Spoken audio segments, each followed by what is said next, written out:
మత్తయి సువార్త 27వ అధ్యాయము.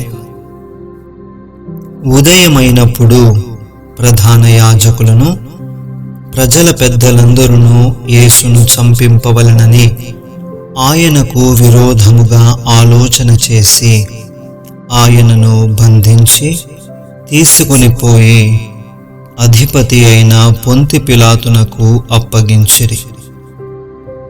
అప్పుడాయనను అప్పగించిన యూదా ఆయనకు శిక్ష విధింపబడగా చూచి పశ్చాత్తాపపడి ఆ 30 వెండి నాణెములు ప్రధాన యాజకుల యొద్దకును పెద్దల యొద్దకును మరల తెచ్చి, నేను నిరపరాధ రక్తమును అప్పగించి పాపము చేసితినని చెప్పెను.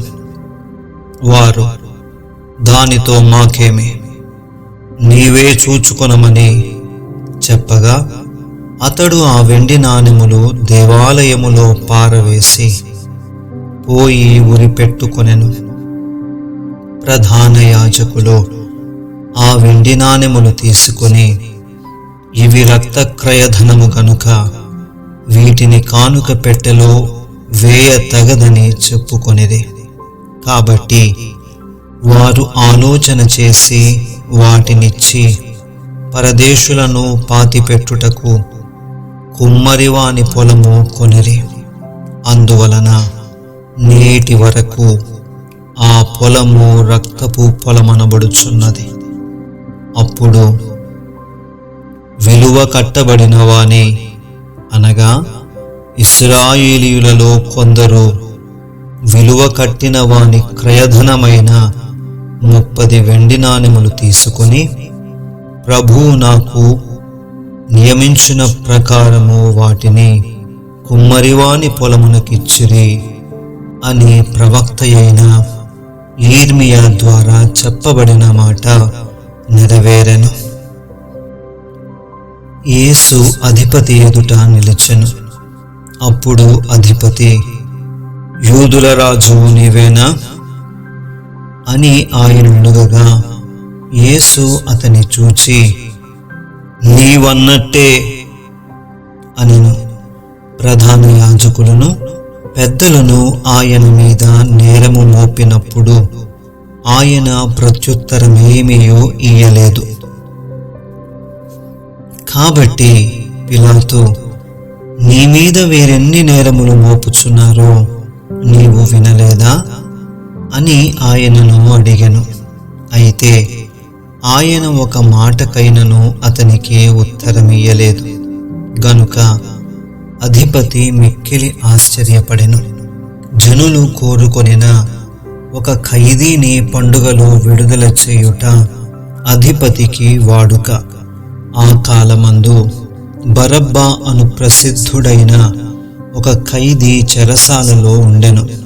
కాబట్టి జనులు కూడి వచ్చినప్పుడు పిలాతు, నేనెవనిని విడుదల చేయవలనని మీరు కోరుచున్నారు? బరబ్బానా లేక క్రీస్తనబడిన యేసునా అని వారిని అడిగెను. ఏలయనగా వారు అసూయ చేత ఆయనను అప్పగించిరని అతడు ఎరిగియుండెను. అతడు న్యాయపీఠము మీద కూర్చుండి ఉన్నప్పుడు అతని భార్య, నీవు ఆ నీతిమంతుని జోలికి పోవద్దు.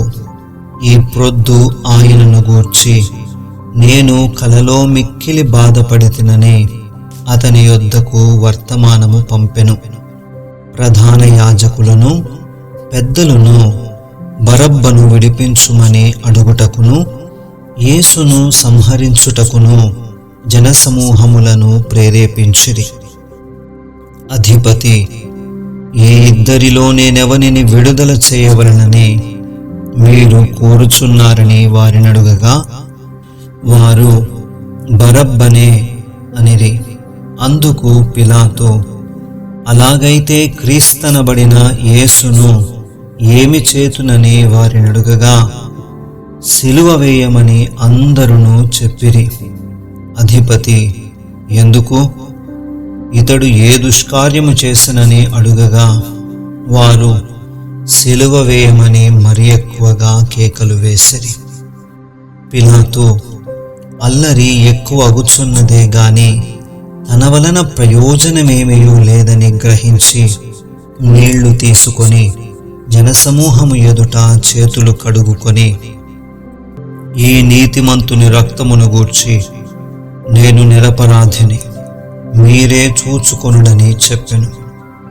అందుకు ప్రజలందరూ, వాని రక్తము మా మీదను మా పిల్లల మీదను ఉండుగాక అనిరి. అప్పుడతడు వారు కోరినట్టు బరబ్బను వారికి విడుదల చేసి యేసును కొరడాలతో కొట్టించి సిలువ వేయనప్పగించెను. అప్పుడు అధిపతి యొక్క సైనికులు యేసును అధికార మందిరములోనికి తీసుకొని పోయి ఆయన యొద్ద సైనికులనందరినీ సమకూర్చిరి.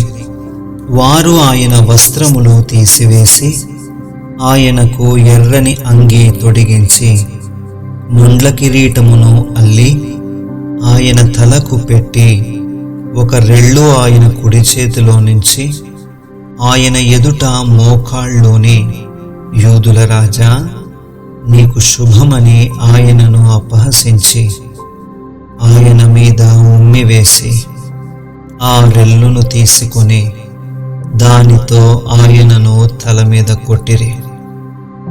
ఆయనను అపహసించిన తరువాత ఆయన మీదనున్న ఆ అంగీని తీసివేసి ఆయన వస్త్రములాయనకు తొడిగించి సిలువ వేయుటకు ఆయనను తీసుకొని పోయిరి.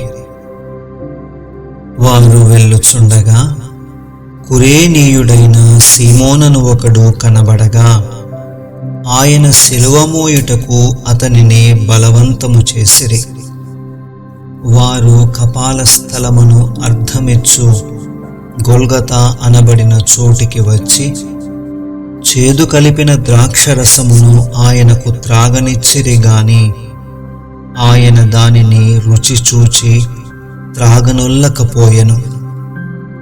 వారు ఆయనను సిలువ వేసిన పిమ్మట చీట్లు వేసి ఆయన వస్త్రములు పంచుకొనిరి. అంతట వారక్కడ కూర్చుండి ఆయనకు కావలియుండిరి. ఇతడు యూదుల రాజైన యేసు అని ఆయన మీద మోపబడిన నేరము వ్రాసి ఆయన తలకు పైగా ఉంచిరి. మరియు కుడివైపున ఒకడును ఎడమవైపున ఒకడును ఇద్దరు బందిపోటు దొంగలు ఆయనతో కూడా సిలువ వేయబడిరి.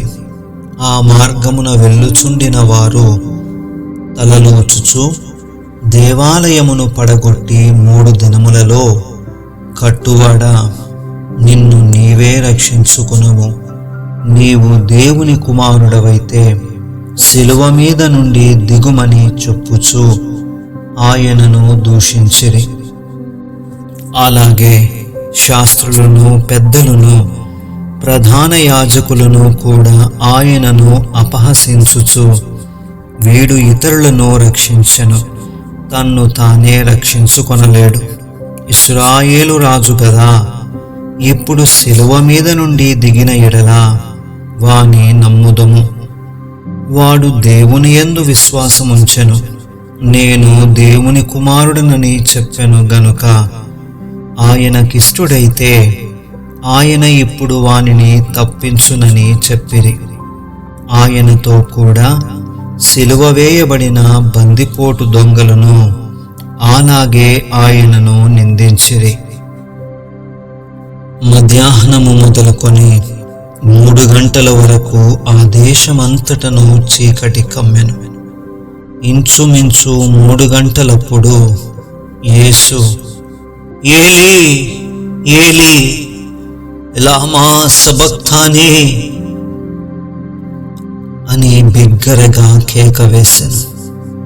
ఆ మాటకు నా దేవా, నా దేవా, నన్నెందుకు చెయ్యి విడిచితివని అర్థము. అక్కడ నిలిచియున్న వారిలో కొందరు మాట విని, ఇతడు ఏలియాను పిలుచుచున్నాడనిది. వెంటనే వారిలో ఒకడు పరుగెత్తుకొని పోయి స్పంజి తీసుకొని చిరకాలో ముంచి రెల్లున తగిలించి ఆయనకు త్రాగనిచ్చెను. తక్కిన వారు, ఊరకుండుడి, ఏలియా అతని రక్షింపవచ్చునేమో చూతమనిది. యేసు మరలా బిగ్గరగా కేక వేసి ప్రాణము విడిచెను. అప్పుడు దేవాలయపు తెర పైనుండి క్రింది వరకు రెండుగా చినిగెను. భూమి వణకెను, బండలు బద్దలాయెను, సమాధులు తెరవబడెను. నిద్రించిన అనేక మంది పరిశుద్ధుల శరీరములు లేచెను.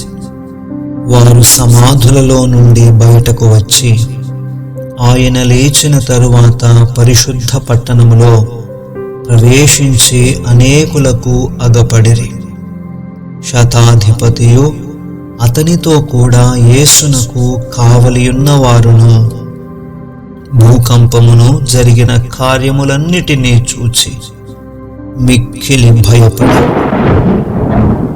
నిజముగా ఈయన దేవుని కుమారుడని చెప్పుకొనిరి. యేసునకు ఉపచారము చేయుచు గలిలయ నుండి ఆయనను వెంబడించిన అనేక మంది స్త్రీలు అక్కడ దూరము నుండి చూచుచుండిరి. వారిలో మగ్దలేనే మరియయు, యాకోబు యోసే అనువారి తల్లి అయిన మరియయు, జెబెదయి కుమారుల తల్లియు ఉండిరి. యేసు శిష్యుడుగానున్న అరిమతయి యోసేపు అను ఒక ధనవంతుడు సాయంకాలమైనప్పుడు వచ్చి పిలాతునొద్దకు వెళ్ళి యేసు దేహమును తనకిమ్మని అడుగగా పిలాతు దానిని అతనికి అప్పగింప ఆజ్ఞాపించెను. యోసేపు ఆ దేహమును తీసుకొని శుభ్రమైన నారబట్టతో చుట్టి తాను రాతిలో తొలిపించుకొనిన క్రొత్త సమాధిలో దానిని ఉంచి సమాధి ద్వారమునకు పెద్దరాయి పొర్లించి వెళ్ళిపోయెను. మగ్దలేనే మరియయు వేరొక మరియయు అక్కడనే సమాధికి ఎదురుగా కూర్చుండి ఉండిరి. మరునాడు అనగా సిద్ధపరచు దినమునకు మరుసటి దినమున ప్రధాన యాజకులను పరిసయ్యులను పిలాతునొద్దకు కూడి వచ్చి, అయ్యా, ఆ వంచకుడు సజీవుడై ఉండినప్పుడు 3 దినములైన తరువాత నేను లేచెదనని చెప్పినది మాకు జ్ఞాపకమున్నది. కాబట్టి 3వ దినము వరకు సమాధిని భద్రము చేయ ఆజ్ఞాపింపుము. వాని శిష్యులు వచ్చి వానిని ఎత్తుకొని పోయి ఆయన మృతులలో నుండి లేచెనని ప్రజలతో చెప్పుదురేమో. అప్పుడు మొదటి వంచన కంటే కడపటి వంచన మరి చెడ్డదై ఉండునని చెప్పిరి.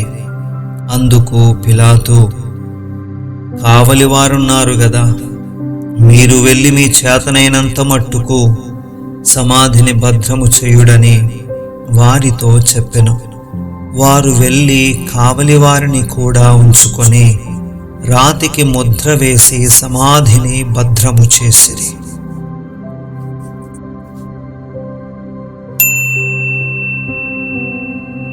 ఇరవై 8వ అధ్యాయము. విశ్రాంతి దినము గడిచిపోయిన తరువాత ఆదివారమున తెల్లవారుచుండగా మగ్దలేనే మరియయు వేరొక మరియయు సమాధిని చూడవచ్చిరి. ఇదిగో, ప్రభువు దూత పరలోకము నుండి దిగివచ్చి రాయి పొర్లించి దాని మీద కూర్చుండెను. అప్పుడు మహాభూకంపము కలిగెను. ఆ దూత స్వరూపము మెరుపు వలె నుండెను. అతని వస్త్రము హిమమంత తెల్లగా ఉండెను.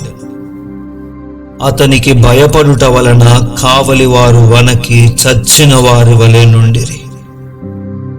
దూత ఆ స్త్రీలను చూచి, మీరు భయపడకుడి, సిలువ వేయబడిన యేసును మీరు వెదకుచున్నారని నాకు తెలియను.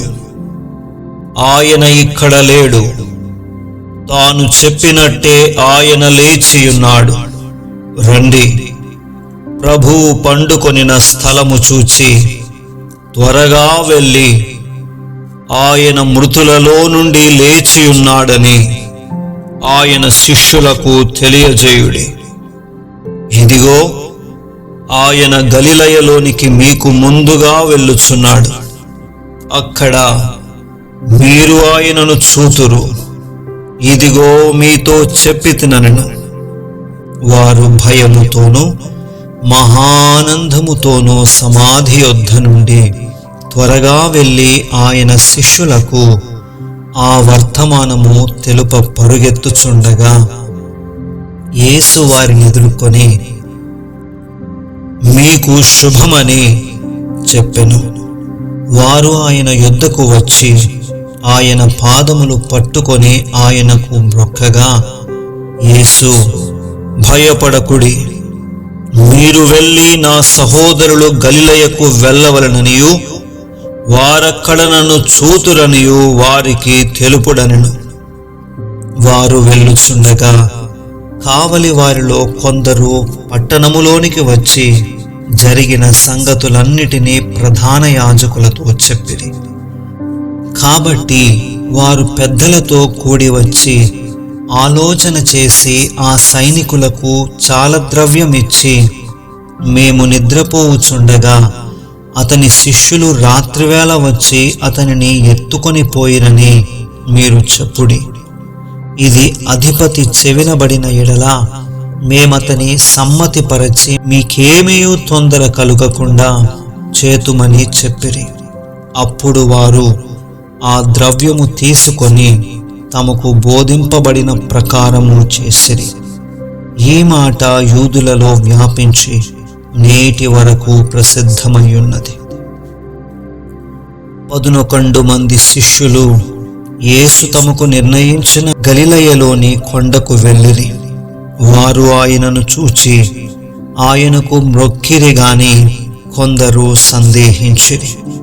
అయితే యేసు వారి యొద్దకు వచ్చి, పరలోకమందును భూమి మీదను నాకు సర్వాధికారము ఇయ్యబడి ఉన్నది.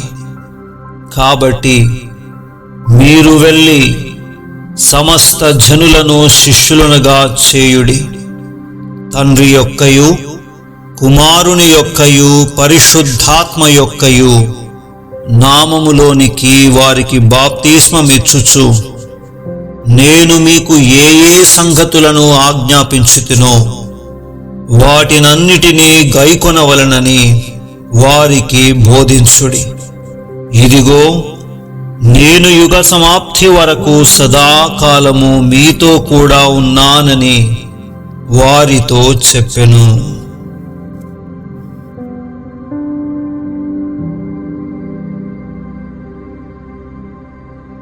ఆమేన్.